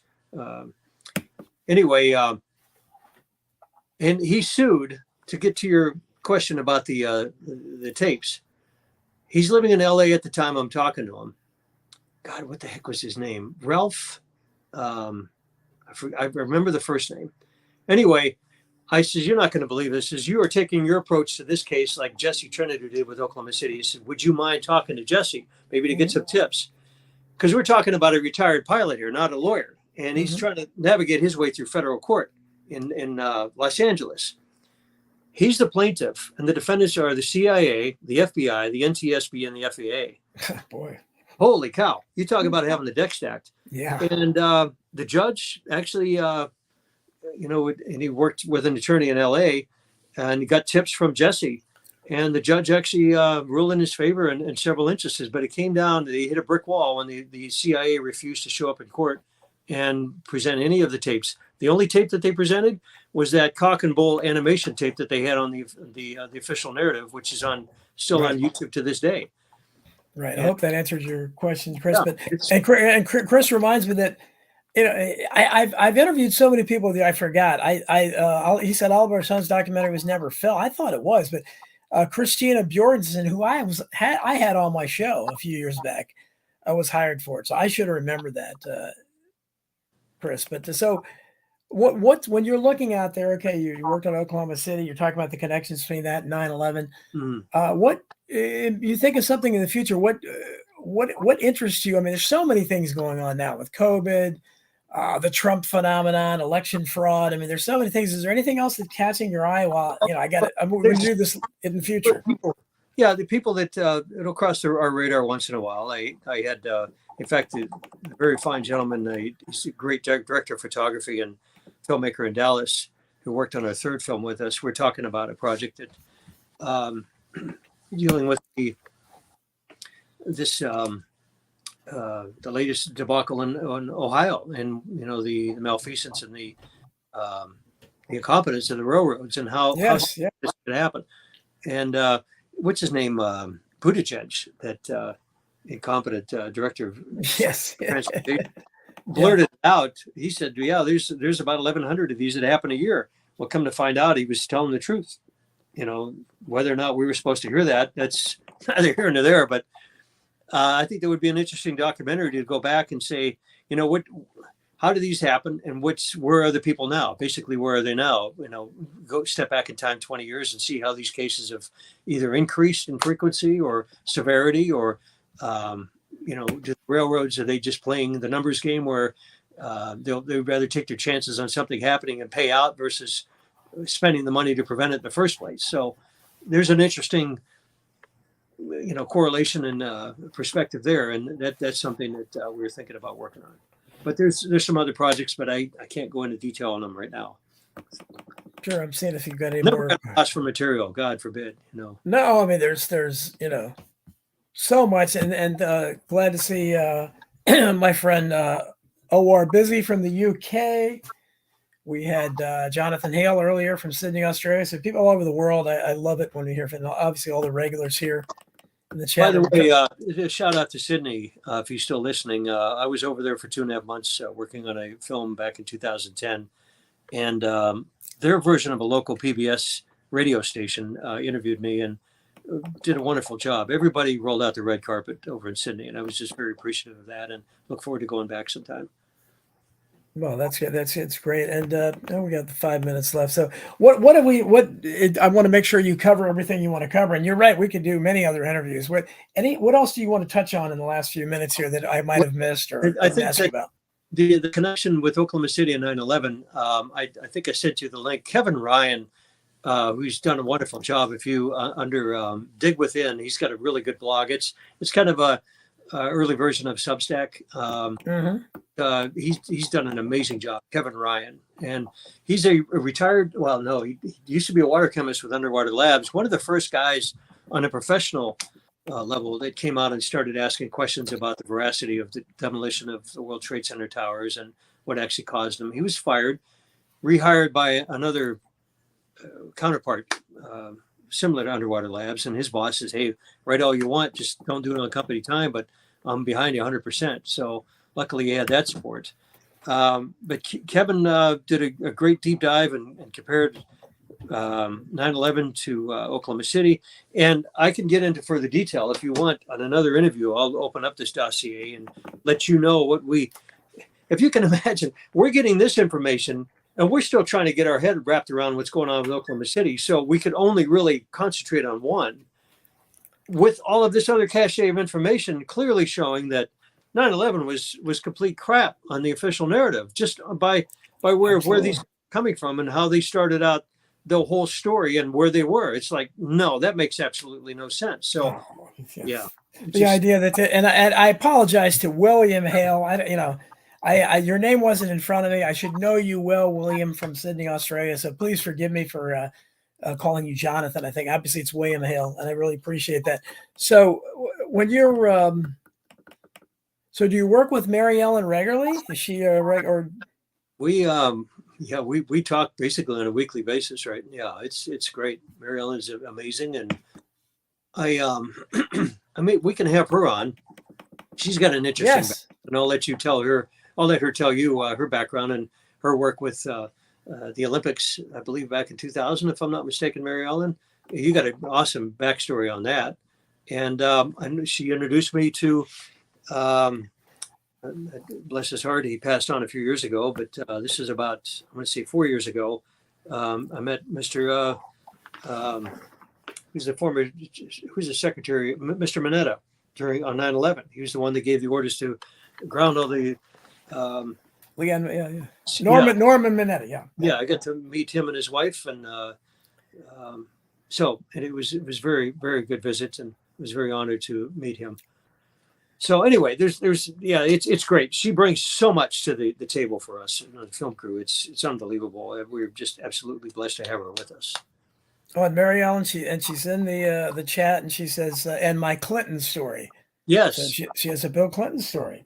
Yes. Did he harass you, or are you one of the estimated million people that he tried to hit on? Or God only knows. But he was a flight attendant with Delta, and just amazing backstory and phenomenal career with the airline. So, yeah. I just have a few more things here.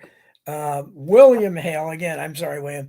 Dr. Judy Wood details the tower's destruction in her book. Dr. Judy Wood's very a controversial figure. People, what do you think of her?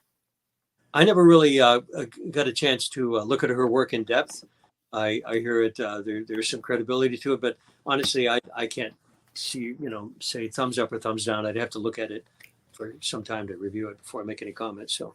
Yeah, I'm not sure. Well, I want to make sure. And Tony, if you're out there listening, because Tony closed the show for us, come on. He usually jumps in for the last few minutes if you have any questions for Chris. And he knew of you, and he said good things about you. I think he's had you on his show in the past. But I want you. What's that? What's his name again? Tony Arterburn. Oh, yes. Excellent. Okay. And Yes. there he is now. Yeah, it's a great show, and I've talked to Chris, and we've had a show. I replay that pretty much every year now. Oh, wow. Thank you. Anniversary of Yes. Oklahoma City. Oh, it's great. And it was great to see your name pop up before the show. So thank you. Yeah, he's my producer, and we do America Unplugged every Saturday too with Billy Ray Valentine on this same station. So I want to give you a chance to promote anything you have to promote, and give out any links or anything you want to do. Yeah, we just we've just had an upgrade to our website. Michael Walters, who's been with us since day one, since October 2010. Wow, he did a great job. freemindfilms.com. And there's the links to all three films. They're free to watch. We make our money on the ad revenue. And link down below to the imdb.com profile. An interview with Owen Schroyer from last year, where we correlate Merrick Garland, who was a special U.S. prosecutor with the Oklahoma City case, and what he did to completely derail any credible investigation of. Yeah, we should have touched on. Boy, that shows you guys. If you want to know how long these. Merrick Garland, he goes back to Oklahoma City. These people are career criminals. I'm sorry. Just what we have in Oklahoma City, and I'm not being flippant on this. We know, I can go back in the archives and look at it.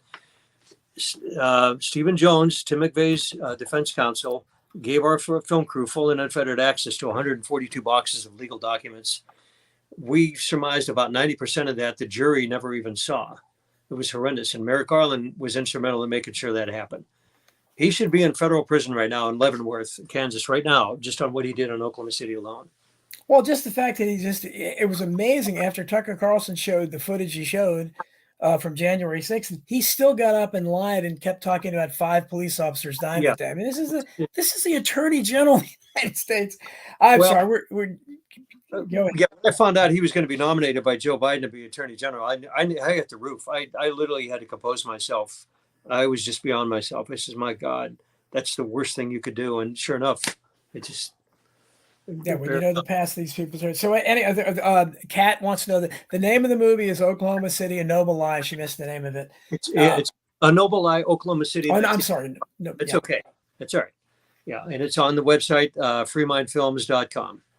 Fantastic. Well, Christopher Emery, thank you so much for coming. You're a wealth of information. Thank you. We could do a show about TWA 800, a show just about Oklahoma City, this was mostly Oklahoma City, or anything else, 9/11, anything. So you're doing great work, and thanks again to Mary Ellen Moore for getting us together, and thanks everybody in the chat room, everybody in Rockfin. Thanks for listening.